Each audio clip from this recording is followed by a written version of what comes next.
பவுல் தெளிவாய் பிலிப்பி நிருபத்திலே சொல்லிவிட்டார், சந்தோஷமாயிருங்கள், எப்பொழுதும் சந்தோஷமாயிருங்கள் என்று சொல்லிவிட்டார்.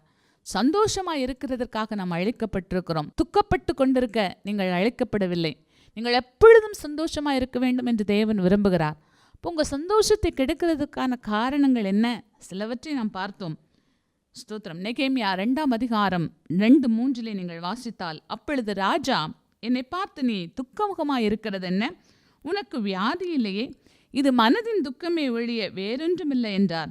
அப்பொழுது நான் மிகவும் பயந்து ராஜாவை நோக்கி, என்றைக்கும் வாழ்க, என் பிதாக்களின் கல்லறைகள் இருக்கும் ஸ்தலமாகிய நகரம் பாழானதும் அதன் வாசல்கள் அக்கினியால் சுட்டரிக்கப்பட்டதுமாய் கிடைக்கும்போதும் நான் துக்க முகத்தோடு இராதிருப்பது எப்படி என்றேன். பிரியமானவர்களே, ஸ்தோத்திரம். ராஜாவினுடைய சமூகத்திலே போகும்போது சந்தோஷமாய் இருக்க வேண்டும்.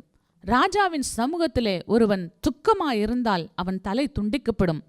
இதைத்தான் நீங்கள் எஸ்தர் புஸ்தகத்திலும் பார்க்க முடியும்.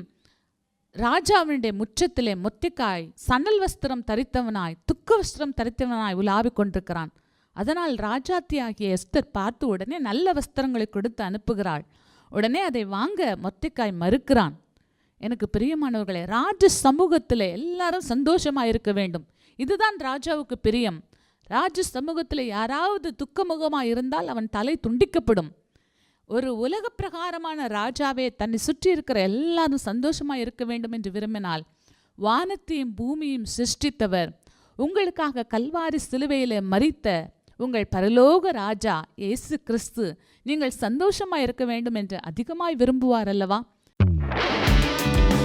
புதியின் கோட்டை ஆலயம் புதிய பேருந்து நிலையம் அருகில், திருநெல்வேலி 620007 தமிழ்நாடு, தென்னிந்தியா. இணையதள முகவரி www.fortopriceministries.org.